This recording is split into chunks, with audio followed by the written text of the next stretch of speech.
Ini bahan introspeksi nanti pulang ke rumah.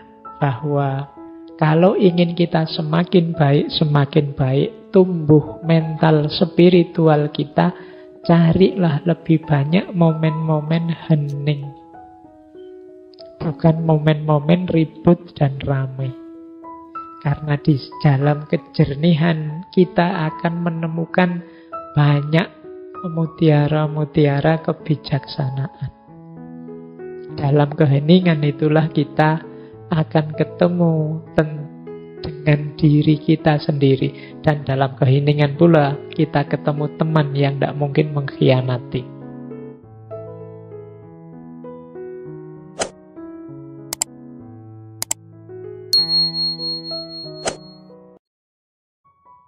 Assalamualaikum warahmatullahi wabarakatuh. Nah, Pak, saya terlanjur punya sahabat, tapi kok kurang ajar Pak, sahabatku yang satu ini misalnya. Wah, sahabat yang satu ini bikin sebel Pak tiap hari. Kata Konfusius, enggak. Siapapun sahabat kita, sebenarnya kita bisa mengambil pelajaran. Baik pelajaran secara positif maupun pelajaran secara negatif. Kata Konfusius, kalau aku berjalan dengan dua orang, dua-duanya akan jadi guruku. Aku akan mengambil yang baik dan menirunya dari seseorang, dan aku akan mengambil yang buruk dan memperbaikinya dalam diriku. Jadi, ini lanjutannya. Berarti apa? Kalau kita terlanjur bersahabat, kalau tadi kan konteksnya milih, hati-hati jangan deket-deket yang buruk. Kalau kita sudah punya sahabat atau oleh takdir terpaksa ketemu sahabat yang tidak bagus, sudah terlanjur dapat teman sak kontrakan, sak kos, usilnya luar biasa misalnya, itu kan nasib. Mau tidak mau berteman dengan yang seperti ini. Kata Konfusius, tidak. Apapun sahabat kita, sebenarnya kita bisa menjadikan dia guru.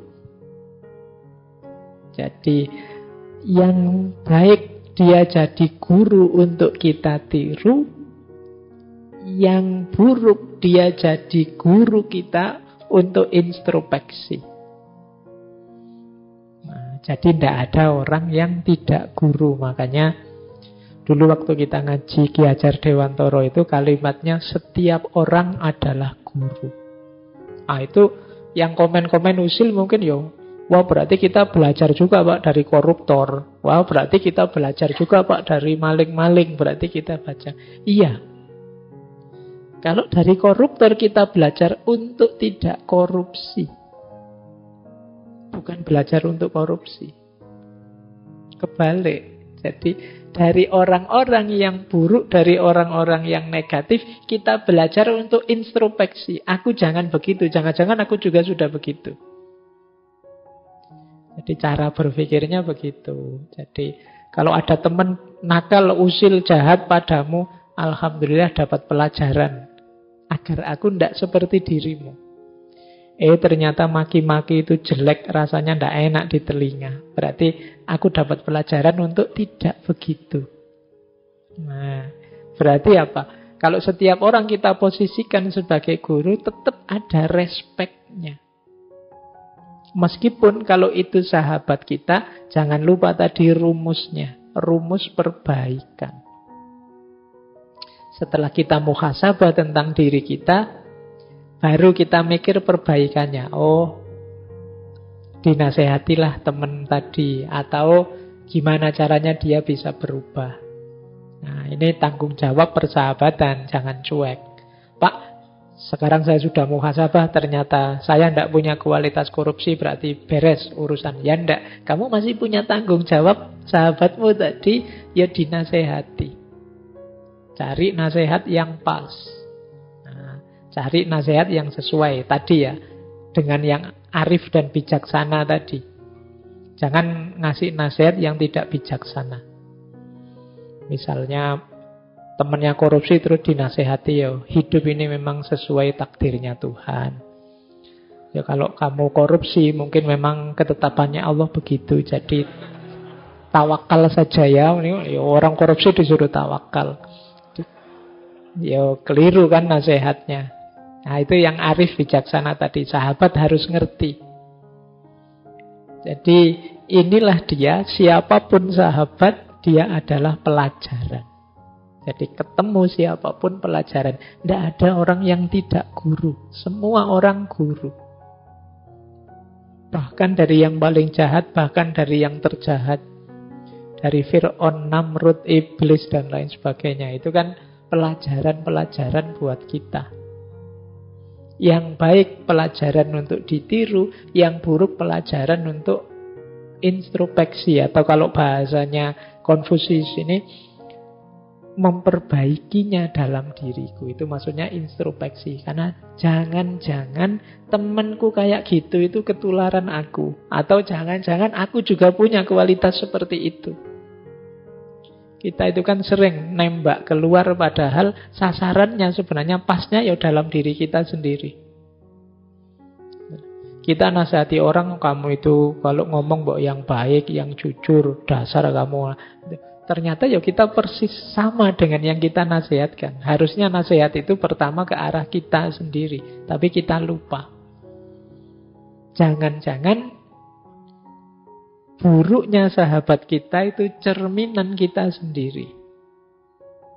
Nah, ini saatnya ya. Jengkel sekali aku punya teman kalau pinjem tidak ngomong-ngomong. Jangan-jangan kita juga sering begitu. Makanya dapat teman yang begitu. Wong teman kita nganggapnya, wah, temanku itu suka pinjem tak ngomong-ngomong. Kalau gitu akulah yang tak pinjem tak ngomong-ngomong juga lah. Wong kita berarti sama. Itu jangan-jangan cerminan kita.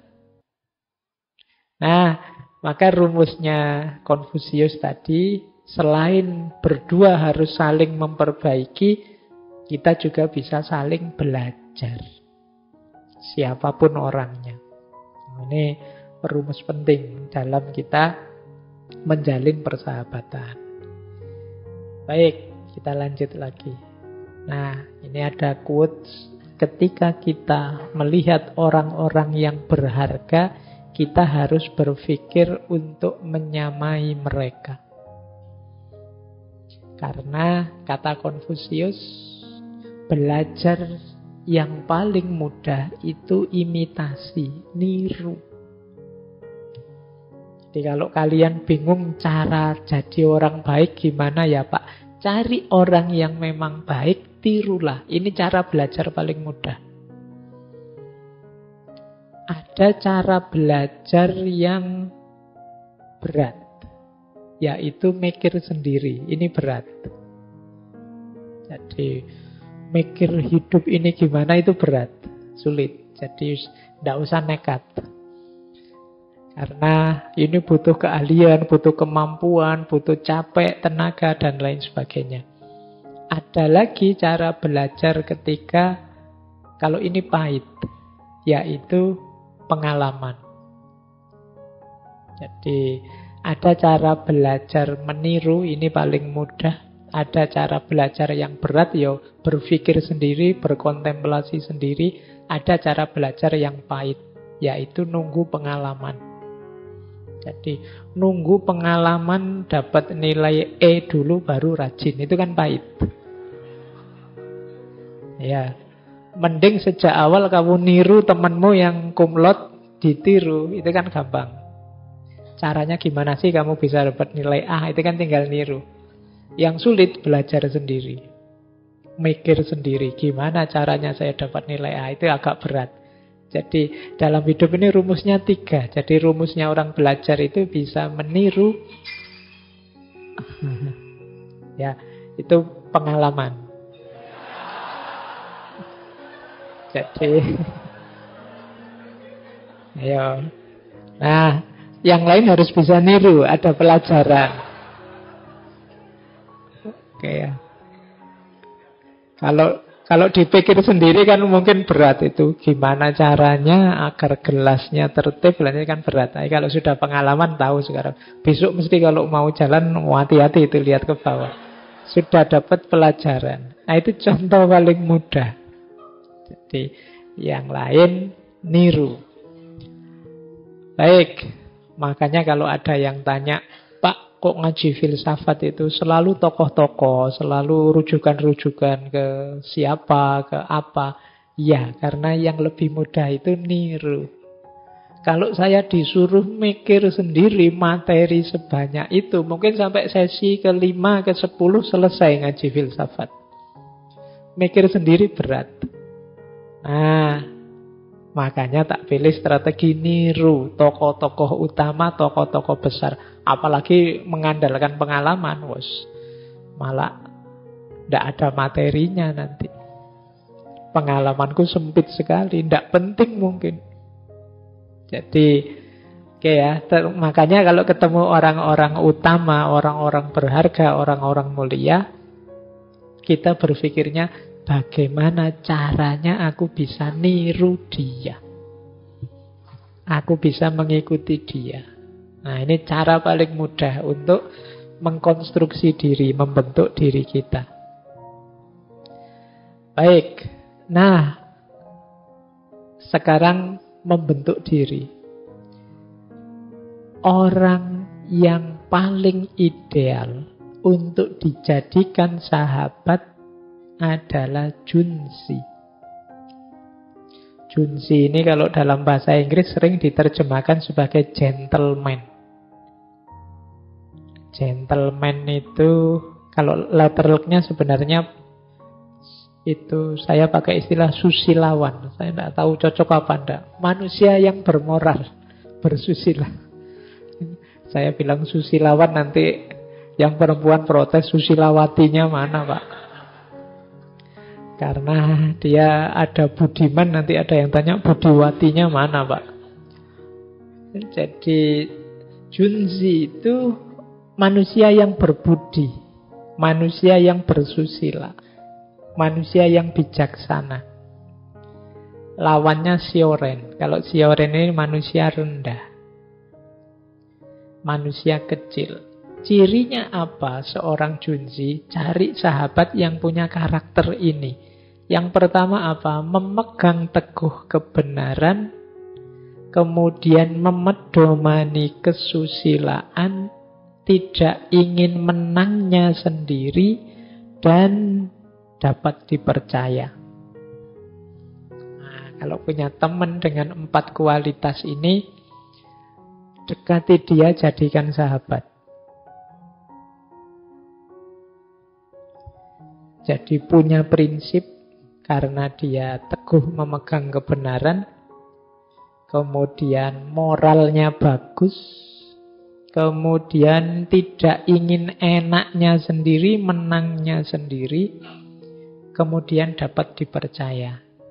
Nah, ini ya mungkin sulit ya mencarinya, tapi ya patokan ideal itu kan jadi standar. Dapat 50%-nya alhamdulillah, 90% lebih alhamdulillah lagi. Jadi cari seorang yang Junzi, manusia sejati. Yang kedua, Junzi itu lebih suka introspeksi, menuntut dirinya sendiri daripada menuntut orang lain. Jadi kalau orang yang suka nuntut orang lain itu orang yang rendah budinya, Sioren tadi. Jadi nuntut orang lain itu selalu marah-marah ke orang lain, kamu salah ini, kamu salah itu, kamu kurang ini, kamu kurang itu, kamu harusnya begini, kamu harusnya begitu. Itu kan terus biasanya kalau kamu jengkel kan kamu balasnya, emang siapa lu? Merentah-merentah. Nah, ini namanya nuntut ke orang lain. Seorang Junzi itu orang yang dituntut dirinya sendiri. Aku sudah sopan enggak? Aku ini sudah terpuji enggak? Sudah adil enggak? Sudah bijaksana enggak yang aku lakukan? Jadi seorang utama, seorang budiman itu lebih menuntut dirinya sendiri. Nah yang ketiga, seorang junzi itu bukan alat. Bukan alat itu berarti dia tidak bisa dinego, tidak bisa diperalat dan tidak akan memperalat orang untuk kepentingannya. Sudahlah kita sama-sama teman, salah-salah dikit ini tidak apa-apa ya. Tidak. Kalau untuk kebenaran tidak bisa dinego. Itu namanya junzi, seorang yang mulia. Kemudian junzi itu mengutamakan kepentingan orang banyak dibandingkan kepentingan pribadi atau kelompoknya. Nah, ini enak dijadikan sahabat daripada orang-orang yang dipikir dirinya sendiri terus atau kelompoknya sendiri terus. Cenderung egois. Kemudian dia mau berlomba tapi tidak mau berebut. Mau berkumpul tapi tidak mau berkomplot. Nah, kalau berkumpul itu biasanya untuk kebaikan. Kalau berkomplot itu untuk keburukan. Jadi diajak ngumpul-ngumpul oke, tapi diajak berkomplot enggak. Ngumpul-ngumpul untuk kebaikan. Jadi kan misalnya kumpulan ngaji bersama itu berkumpul, kan tidak mungkin disebut komplotan orang ngaji, kan tidak enak. Jadi ini orang bijaksana, orang budiman itu ya ngumpul ya, ngomplot enggak. Kemudian lomba ya, berlomba dalam kebaikan oke, tapi tidak rebutan. Jadi kalau rebutan itu saling mengalahkan, saling menaklukkan, saling menjatuhkan. Aku yang paling banyak, kamu sesedikit mungkin. Ini namanya rebutan.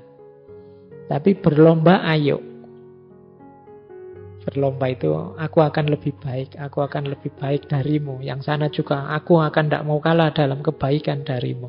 Ini orang yang bijaksana. Nah, junzi itu tidak memuji seseorang karena kata-katanya dan tidak menyia-nyiakan kata karena orangnya. Jadi tidak tertipu oleh kata-kata, meskipun juga tidak menjudge orang hanya dari luarnya saja, kata-katanya saja. Jadi intinya tidak mudah menghakimi orang, tidak mudah memvonis orang. Nah, itu seorang junzi. Jadi kalau teman-teman mampu, carilah sahabat seideal ini atau bentuklah dirimu seideal ini untuk jadi seorang yang pantas dijadikan sahabat. Baik, lanjut. Nah, nanti Konfusius punya konsep teman jauh dan teman dekat. Ini jarak ya, bukan urusan LDR-an apa. Jadi maksudnya begini loh. Kita itu dalam hidup ini biasanya sangat appreciate, sangat menghargai teman jauh. Makanya ada kalimat dari Konfusius itu, ada teman dari jauh yang datang berkunjung, bukankah menyenangkan? Kita misalnya punya teman di kampung, tiba-tiba datang ke Jogja ke sini menemui kita, itu kan gembira, itu teman jauh.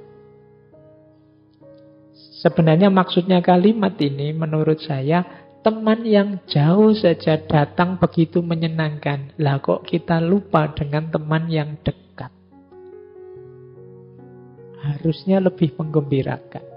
Kalau teman jauh datang pada kita, kegembiraan kita datang karena kenangan-kenangan masa lalu. Kenangan tentang peristiwa-peristiwa kita bersama dia. Yang indah-indah. Teman itu kan begitu. Meskipun misalnya teman-teman zaman SMA dulu ada teman yang musuhan dengan kita, gegeran dengan kita, sering kali kita tidak cocok, tapi begitu sekarang jadi mantan, sudah tidak ketemu lama, reunian, itu kan isinya gembira semua. Yang dulu cerita marah-marah, sekarang jadi cerita ketawa-ketawa. betapa konyolnya kita dulu, betapa. Itu kan kenangan. Jadi teman lama itu selalu menyenangkan. Ini bukan CLBK loh ya. Jadi memang teman. Jadi teman, kalau mantan kan beda rumusnya. Kalau teman itu hadirnya selalu menyenangkan. Karena kenangan yang telah dibuat. Sementara teman dekat itu, hari ini kita sedang membangun kenangan. Jadi yang satu, kita mengingat-ingat kenangan saja begitu gembira. Harusnya dengan teman-teman dekat. Yang kalau ada apa-apa dia datang duluan. Saat ini kita sedang membangun kenangan, kita lebih gembira lagi kalau bersama. Itulah sebenarnya harganya seorang sahabat. Kita sering lupa betapa berharganya sahabat-sahabat yang sekarang ada di sekeliling kita. Diingatkan oleh Konfusius, coba diingat-ingat sahabat lama yang datang. Itu kan menggembirakan. Nah, berarti hari ini kita sedang membangun cerita-cerita kegembiraan-kegembiraan yang nantinya akan kita kenang. Maka nikmatilah momen kebersamaan itu. Lakukan secara serius, sungguh-sungguh untuk menjalankan kebaikan-perbaikan bersama-sama sahabatmu. Jadi ini konsep teman jauh dan teman dekat. Jadi mari sebenarnya ya tidak usah dibedakan jauh dan dekat, sama-sama menggembirakan. Cuma kadang-kadang kita itu yang dekat lupa. Lebih suka mengenang yang lama yang jauh. Kadang-kadang teman itu karena tiap hari ketemu, rasanya jengkel terus, sebel terus. Karena tiap hari ketemu. Yang kelihatan jeleknya saja. Tapi nanti kalau sudah lulus misalnya, lama di kampung, itu kenangan-kenangan yang dulunya menyedihkan itu bisa jadi terus ngangeni kalau bahasa Jawanya. Kita ingin kembali lagi. Nah itu algoritmanya kenangan itu kan begitu. Momen-momen yang sebenarnya mungkin membuat kita malu, membuat kita sedih, membuat kita dulu capek, lelah dan lain sebagainya. Tapi begitu dia berubah bentuk dari peristiwa jadi kenangan, itu nilainya berbeda. Nah, maka silahkan membuat sebanyak mungkin kenangan dengan sahabat-sahabat dekatmu. Karena itulah nanti yang akan jadi cerita di masa depan. Baik, saya lanjutkan. Nah, sekarang tentang teman baik dan teman tidak baik. Teman yang baik jenisnya 3. Yang pertama, teman yang tercerahkan atau sahabat yang tercerahkan. Yang kedua, sahabat yang tulus. Dan yang ketiga, sahabat yang perhatian. Jadi teman yang baik ini yang dibawa adalah kebaikan dan manfaat. Sahabat yang baik yang dibawa kebaikan dan manfaat. Sahabat yang tercerahkan itu adalah sahabat yang lurus, sahabat yang konsisten di jalan kebajikan. Yang bersama dia, aktivitas kita itu selalu kebaikan dan perbaikan. Nilai kita di tengah masyarakat meningkat, kita semakin terhormat. Ini namanya sahabat yang tercerahkan. Jadi kalau kalian punya sahabat anak baik-baik, yang lurus, yang sopan, yang tiap hari ke masjid, soleh dan lain sebagainya, itu kan nilai kita di hadapan masyarakat juga naik. Wow, ini temennya santri-santri dia ini. Oh, dia ini temennya anak soleh, temennya hafal Quran semua loh ala ini. Itu kan nilainya meningkat. Jadi itu yang disebut teman yang tercerahkan. Wow, ini temennya dia ini lulusnya kumlot semua loh. Temennya tapi ya. Loh, tapi kan meningkatkan reputasimu, meningkatkan kehormatanmu. Meskipun hanya punya teman, meskipun hanya dekat, kan begitu. Jadi ini teman yang tercerahkan. Itu kan yang membuat kalian senang foto-foto dengan siapa, untuk menunjukkan bahwa temanku kayak gini loh. Temanku yang kalian posting-posting itu kan mungkin foto dengan tokoh siapa. Nah, itu kan ingin menunjukkan bahwa lingkunganmu, circlemu itu orang-orang semacam itu. Itu kan menaikkan reputasimu di tengah masyarakat. Cari teman yang baik, maka nilaimu juga akan meningkat. Itu teman yang tercerahkan. Yang kedua, teman yang tulus. Kalau ini tidak ada hubungannya dengan kualitas dirinya, tapi karakternya. Tulus itu orang yang tanpa pamrih. Jadi dia jujur, dia setia. Mungkin kualitasnya tidak setinggi dirimu, tapi percayalah dia akan mendukungmu. Dia akan setia padamu. Dia tidak mungkin ngomong buruk di belakangmu. Dia yang paling mengerti tentang dirimu. Nah, ini teman yang tulus. Sahabat yang tulus namanya. Jenis teman kedua. Enak diajak kemana-mana. Teman jenis ini kalau disuruh jaga rahasia, ya dia beneran jaga rahasia. Setia. Jangan bilang-bilang loh ya. Nah, dia yang tidak akan bilang-bilang. Terus dia bikin postingan, nanti dimarahin. Kok kamu bikin postingan? Katanya gak boleh bilang-bilang, saya kan cuma nulis. Podo wae ya. Ndak, kalau sahabat yang setia pasti ndak akan mengkhianatimu. Jadi itu jenis sahabat baik yang kedua. Sahabat baik yang ketiga adalah sahabat yang perhatian. Jadi dia sangat ngerti tentang kita. Dia aktif melihat, mendengar tentang kita. Dan bisa jadi dia lebih paham tentang kita daripada kita tentang diri kita sendiri. Oh, aku tahu cirinya temanku ini. Kalau disinggung ini sedikit dia marah. Padahal kita tidak sadar itu. Nah, ini namanya teman sahabat yang perhatian.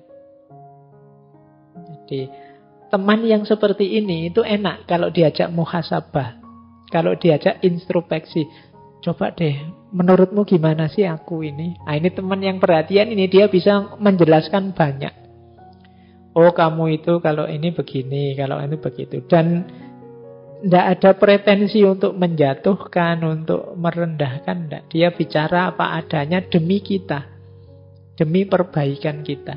Ini namanya teman yang perhatian. Kalau kita belum makan, sudah makan belum? Sudah tidur belum? Tapi tidak basa-basi ya. Kadang-kadang kan kita itu untuk basa-basi saja. Sudah tidur belum? Sudah makan belum? Kan gitu. Cuma tanya saja sih. Harusnya kan kalau tanya sudah makan belum, jawabannya belum, yuk tak traktir makan. Nah, itu sahabat. Ya, tapi kalau sudah makan belum, yuk kamu makan lah, nanti sakit mah. Ya, itu bisanya hanya merentah-merentah kan, makan, jangan telat, nanti sakit mah itu. Oke, nah cari sahabat yang perhatian. Jadi ada 3 jenis sahabat baik. Yang pertama sahabat yang tercerahkan, yang dari dia kita bisa belajar banyak, bahkan nilai diri kita meningkat. Yang kedua sahabat yang tulus, yang setia, loyal pada kita, tidak ada pamrih apa-apa selain persahabatannya. Dan yang ketiga, sahabat yang penuh perhatian. Kalau kita punya jenis sahabat-sahabat seperti ini, kita patut bersyukur, berbahagia. Atau seperti tadi, mari kita bentuk diri kita jadi sahabat yang baik dan bermanfaat. Seperti ini. Baik, saya lanjut. Nah, kalau ini yang buruk. Yang buruk itu biasanya menyakitkan dan merusak. Ini saya tidak tahu, ini istilahnya saya terjemahkan letterlek ya. Ada sahabat yang muluk-muluk, teman yang muluk-muluk, ada teman yang lembut, tapi dalam tanda petik, ada teman yang pinter ngomong. Nah, yang buruk dan merusak yang pertama apa? Orang yang muluk, ngomongnya tinggi. Jadi cuma tidak seperti yang tercerahkan tadi, dia omong tok.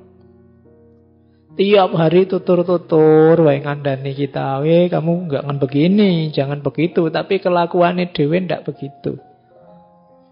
Nah, ini namanya sahabat yang muluk.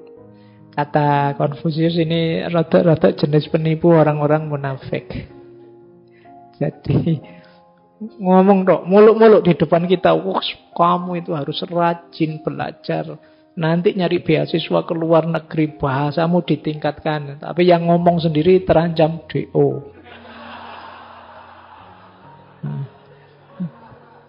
Itu kayak kakak kelas ngajari adik kelasnya itu, wah wis muluk-muluk. Nah ini kadang-kadang merusak, menyakiti dan merusak. Hati-hati dengan sahabat yang besar omong. Jadi yang tidak sesuai antara yang diomongkan dengan kenyataannya. Ini menyakitkan dan merusak. Ada yang kedua, lemah lembut tapi penuh pamrih. Orangnya lembut, kalau ngomong menyenangkan, menggembirakan, tapi di balik itu ada pamrih-pamrih untuk keuntungannya sendiri. Ini namanya, ya istilahnya sahabat yang lembut sih. Kelihatannya halus, nyaman, enak jadi teman, tapi sebenarnya dia nyari keuntungan untuk dirinya sendiri. Nah, ini sahabat jenis kedua. Ini agak sulit dideteksi, tapi nanti ketahuan di belakang. Jadi lemah lembut, tiba-tiba kamu punya uang berapa? Ya, nanti kalau sudah dapat hilang, muncul begitu lagi. Wah, cerita yang indah-indah, kita terpesona. Nanti ujungnya masih punya ndak? Oke, ya, itu teman jenis kedua. Jadi teman yang menyakiti dan merusak. Nah, yang paling parah yang ketiga. Kalau ini terang-terangan menyakiti. Jadi mereka ini ya memang ngomongnya kasar, menipunya terang-terangan, menyusahkan kita juga terang-terangan. Kalau kita dekat dengan dia, reputasi kita langsung jatuh. Kehormatan kita langsung jatuh. Nah, ini teman jenis ketiga. Nah, kalau lihat, misalnya orang lihat fotomu jajar dia, loh kamu kenal anak kayak gini nih. Nah, itu teman jenis ketiga. Jadi kedekatanmu dengannya membuat namamu jatuh. Kata Konfusius, dekat dengan orang seperti ini kadang-kadang tidak terelakkan. Karena sahabat itu, teman itu bisa macam-macam. Tapi kata Konfusius, harusnya kita tidak diam saja. Entah kita peduli sebagai sahabat dan melakukan perbaikan, atau ya kalau bisa dihindari. Karena kalau kita diam saja, orang akan menganggap kita komplotannya. Kamu temannya anak itu ya, mesti nanti kamu datang-datang ke sini nipu nanti, utang nanti. Nah, ini jadi kamu dianggap komplotannya karena temannya jenis-jenis seperti itu. Jadi kata Konfusius ini teman yang pandai bicara. Orang jenis ketiga ini merusak. Jadi, ayo sekarang meneliti jangan sampai kita punya sahabat jenis tiga ini. Atau jangan sampai kita jadi sahabat dengan tiga karakter ini. Jadi orang yang muluk, munafik, orang yang lembut tapi penuh pamrih untuk kepentingannya sendiri, dan yang ketiga orang yang memang terang-terangan ingin menjatuhkan kita, menyakiti kita. Tiga jenis sahabat ini harus kita hindari. Baik. Nah, kalau tadi sahabat itu isinya ketulusan dan lain sebagainya, apa boleh Pak kita mengambil manfaat dari sahabat kita. Kita mengambil keuntungan dari sahabat kita. Kalau menurut Konfusius, boleh saja, tidak apa-apa asal dalam skala yang wajar. Gitu. Itu kalimatnya Konfusius, saya ingin berbagi kereta dan kuda dan pakaian bulu yang ringan dengan teman-teman saya. Meskipun mereka mungkin merusaknya, saya tidak akan keberatan. Jadi ini salah satu pernyataan dari Konfusius yang menunjukkan ya tidak apa-apa, kita saling memanfaatkan, saling mengambil keuntungan, tidak masalah. Dan bedanya apa antar sahabat kalau saling mengambil keuntungan? Tidak ada hitung-hitungannya. Jadi meskipun baju dipinjem kok terus rusak, terus sobek, tidak dihitung, tidak apa-apa. Nanti gantian aku minjem, ya sobek juga ya tidak apa-apa. Itu bukan balas dendam, ya kebetulan saja. Jadi tidak ada saling perhitungan. Makanya saya ingin minjemi kereta, kuda, pakaian, tidak masalah. Nanti kalau baliknya rusak, saya juga tidak akan keberatan. Wong memberi manfaat pada sahabat itu membahagiakan. Nah ini jadi boleh, meskipun ya jangan keterlaluan. Jadi tidak pakai dihitung, tidak kok, wah kemarin kamu traktir saya habis berapa? Habis 50. Jangan khawatir besok tak traktir 50 juga. Itu perhitungan namanya. Atau kita malah nagih, wah kemarin kamu tak traktir 50, sekarang malah cuma angkringan misalnya. Tidak begitu ya, tidak diperhitungkan pokoknya. Aku punya yang banyak ya tak kasih banyak, kalau punya sedikit tak kasih sedikit. Yang sana juga begitu. Ini rumusnya persahabatan. Jadi tidak mikir take-nya, yang dipikir give-nya. Take-nya dapat berapa tidak masalah, yang penting aku bisa memberi. Yang sana juga begitu, yang dipikir aku bisa memberi. Itu yang dimaksud sahabat itu saling memberi. Bahkan nanti di kalimat selanjutnya, ya ketika ada teman yang meninggal, kalau dia tidak ada keluarga sama sekali, tidak ada yang diandalkan sama sekali, untuk kepentingan penguburannya, aku yang akan nanggung. Ini maksudnya apa? Ya kalau sahabat kita kesulitan dan kita mampu memenuhi kebutuhannya, jalan saja, ayo. Aku yang nanggung sebagai sahabatnya. Ini yang dimaksud mengambil manfaat dari pertemanan atau persahabatan. Kalau antar sahabat beda pandangan bagaimana? Nah, ini menarik. Kata Konfusius, kalau antar sahabat beda pandangan, yo jangan bernegosiasi kalau itu dalam hal kebenaran. Jadi jangan mentang-mentang sahabat, ya sudahlah kalau untuk kamu bolehlah ini. Semula sih ini menurut saya haram, tapi kan buat sahabat tidak apa-apalah. Karena tidak bisa begitu. Jadi kalau untuk kebenaran, jika pandangan-pandangan kalian berbeda, ya jangan bernegosiasi. Nah, mungkin memang beda pandangan, maka hargailah pandangan sahabatmu yang berbeda. Jadi menurut Konfusius, misalnya kalau ada pilihan hidup kita, kok beda dengan pilihan dia, ya jangan dikejar-kejar dia, ditanya terus. Bila perlu, hindari membahas masalah yang berbeda itu. Jadi karena kadang-kadang kita itu kan sukanya usil, tanya tentang sesuatu yang jelas-jelas berbeda. Misalnya kamu sudah nikah, temanmu masih belum nikah. Tiap ketemu tanya, kamu kok belum nikah? Kapan nikahnya? Itu kan menyakitkan. Wong sudah jelas-jelas tahu belum nikah, kok ditanya itu terus. Itu namanya tidak menghargai.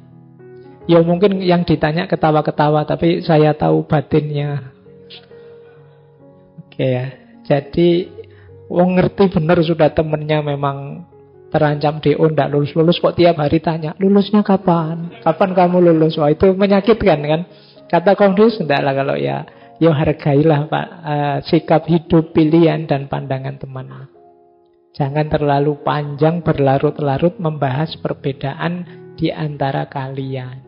Mungkin punya sahabat beda aliran, beda organisasi, beda kelompok. Ya biarlah jalan. Meskipun jangan juga bernegosiasi.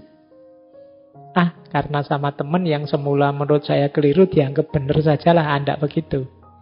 Jadi tetap saling menghargai, tapi kita teguh memegangi kebenaran masing-masing. Kuncinya, kata Konfusius, harmoni. Jadi pria sejati atau junzi tadi tujuannya harmoni, bukan keseragaman. Sebaliknya, orang yang kejam itu tujuannya keseragaman, bukan harmoni atau keselarasan. Orang yang kejam itu kan ingin agar pandangannya diikuti semua orang, dipatuhi. Diktator itu kan jenis orang yang kejam. Dia ingin menyeragamkan situasi seperti yang dia inginkan. Ini namanya orang yang kejam. Hidup itu secara sunatullah macam-macam, plural, beda pandangan, beda pendapat, beda persepsi. Kalau ada orang ingin menyeragamkan yang beda-beda ini, namanya orang kejam. Jadi biarlah yang beda tetap dalam perbedaannya saling menghargailah. Karena memang dalam keyakinan kebenarannya setiap orang kan masing-masing, ya utamanya tidak negosiasi. Kita yakin kebenaran kita kan kita juga tidak mau negosiasi. Mereka juga begitu. Kalau kita mengupayakan keseragaman namanya kita kejam. Pasti nanti ada pihak yang dizolimi. Maka lelaki sejati tujuannya adalah harmoni, keselarasan, bukan pada keseragaman. Ini nenek moyang kita sudah canggih dari dulu yang punya prinsip Bhinneka Tunggal Ika. Jadi macam-macam tapi hakikatnya yang satu. Meskipun dibiarkan kebinekaan tetap dalam kebinekaannya. Baik, masih ada sedikit waktu. Nah ini menarik kalimatnya Konfusius. Di antara teman, terlalu sering menegur biasanya akan membuat persahabatan jadi jauh. Jadi antar sahabat jangan kayak ustadz dengan santrinya. Tiap hari isinya, wah kamu salah, kalau Allah Ta'ala kakean. Ya, enggak lah. Sesama temen ya santai saja lah. Jangan kayak dosen sama mahasiswanya, jangan kayak polisi sama yang ditangkep. Enggak. Jadi yo sama temen yo sekali-sekali lah menegurnya, jangan terus-terusan. Yang bijaksana. Karena terlalu banyak negur yo mestinya terus jadi jauh. Kalian yang ditegur terus kan ya sebel. Diingatkan terus kan ya sebel. Nah, maka pinter-pinternya dalam interaksi. Jangan terlalu banyak menyerang. Jangan terlalu banyak menegur. Menegur itu kan sama dengan menyerang. Menganggap yang lain salah. Orang itu punya fitrah kebenaran. Jadi jiwanya nyaman kalau merasa hidupnya ada dalam kebenaran. Sehingga kalau dia disalah-salahkan terus, jiwanya pasti gelisah. Pasti tidak nyaman hidupnya. Maka yuk sesama teman yang arif, yang bijaksana kalau menegur. Cari waktu, cari momen, cari situasi yang pas. Biar tidak meleset. Inginnya kebaikan, malah yang lahir persahabatannya bubar. Hari ini kan banyak, kita sering membahas sesuatu, inginnya menemukan yang lebih benar, lebih baik, tapi yang benar dan baik tidak ketemu, malah pecah. Malah kehilangan sahabat, kehilangan teman. Nah ini karena apa? Kalau bahasanya Konfusius tadi ya terlalu sering menegur. Sehingga akhirnya yang lain jadi tidak nyaman. Kita bareng orang yang tiap hari ngingetin kita kan jadi nggak nyaman. Ada temannya duduk di masjid silo dong. Begitu silo, jangan dangak dong, dingkluk. Jangan, itu sebel kan kita, apa-apa diingatkan. Gelasnya jangan sebelah kanan, sebelah kiri. Terus HP-nya dimatikan, ditengkuripin, jangan di. Itu kan diatur sampai detail gitu kan jengkel. Paling kan terus kita minggir. Teman kita juga begitu, kalau tiap hari diingetin. Orang Islam itu jangan 5 waktu, tambah tahajud lah. Nanti terus Pagi-pagi gini kok malah HP-nan, sholat duha, rezeki kita akan dikalon. Tiap hari gitu terus ya mesti sebel. Jadi pinter-pintermu menasehati dan menegur. Baik. Nah, ini yang sering dikutip orang. Kata Konfusius, lebih memalukan kalau kita tidak percaya kepada teman kita daripada saat kita ditipu oleh mereka. Jadi, dalam hal kehormatan kita sebagai seorang sahabat, mending aku ditipu daripada aku tidak percaya pada mereka. Jadi, ini hubungannya dengan kualitas diri kita. Kalau kita tidak percaya pada sahabat, ya berarti kita tidak punya kualitas, tidak punya integritas tadi. Di antara ciri sifat yang utamanya orang itu kan bisa percaya pada orang lain. Nah, jadi mending aku ditipu tidak apa-apa daripada aku jadi orang yang tidak bisa percaya pada orang lain. Ini prinsip nanti bisa direnungi lagi di kamar. Kenapa kok tidak percaya pada orang itu lebih memalukan daripada kalau kita ditipu. Kalau kita ditipu kan sebenarnya tidak ada hubungannya dengan kualitas diri kita. Kita masih tetap mulia, beda dengan kalau kita menipu. Tidak apa-apa aku ditipu, asalkan aku masih punya sifat baik, yaitu bisa percaya pada orang lain. Ketika kita ditipu itu kan berarti sebenarnya kita masih punya sifat baik, yaitu kita percaya, sehingga kita bisa ditipu akhirnya. Alhamdulillah aku ditipu, berarti aku masih punya sifat baik, yaitu bisa percaya pada orang lain. Loh, hidup di dunia ini bayangkan kalau semua orang tidak saling percaya. Kiamat besok pagi. Ya kan? Misalnya kalian masuk ke sini, saya tidak percaya Pak Faiz nanti yang diomongkan baik-baik semua, awas nanti. Awas kalau ngomong. Nah, itu kan sudah ngancam sampai sini. Saya juga begitu. Saya tidak percaya kalian ini mau belajar beneran. Paling cuma nyari minum aja. Paling cuma ada yang ditaksir aja. Semuanya serba gitu, ruwet hidup ini. Kalau tidak ada yang percaya, maka kualitas bisa percaya pada orang lain itu salah satu keutamaan. Nah, makanya sebenarnya ketika kita ditipu orang, itu paling tidak membuktikan bahwa, oh, saya itu masih manusia yang punya budi. Buktinya apa? Saya masih bisa percaya pada orang lain. Nah, makanya kalimat ini memahami dalamnya begitu.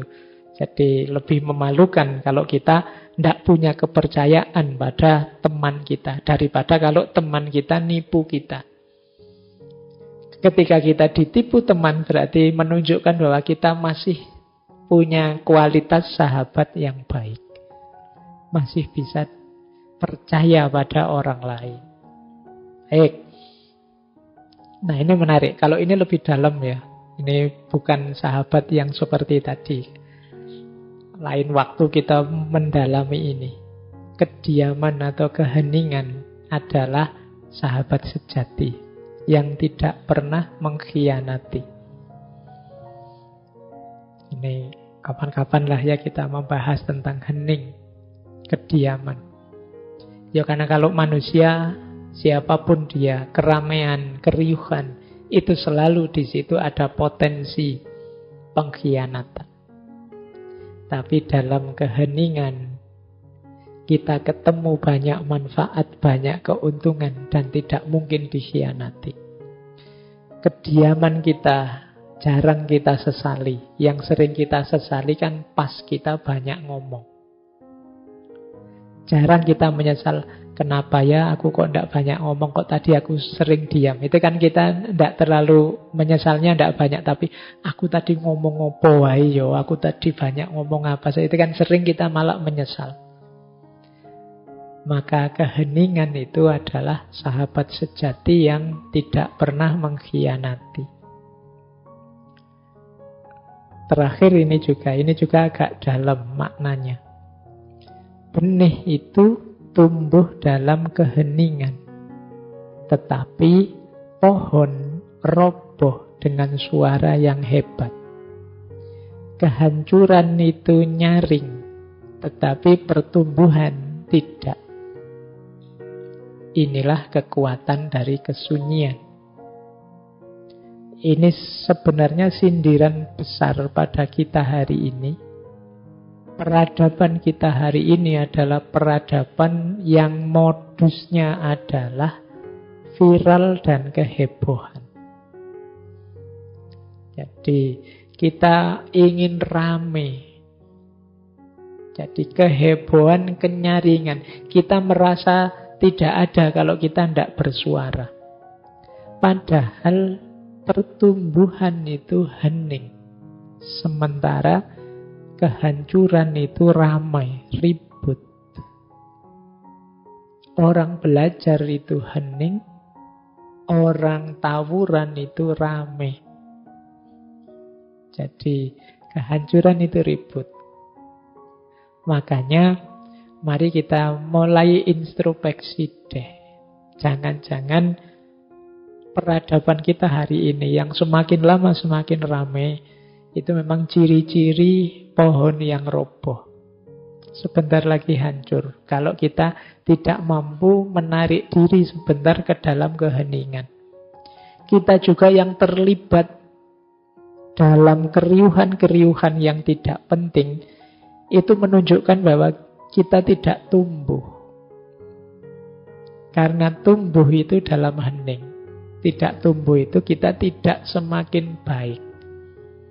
Ya alhamdulillah kalau kita stagnan saja, tidak berkembang. Semoga tidak merosot lebih buruk dari sebelumnya.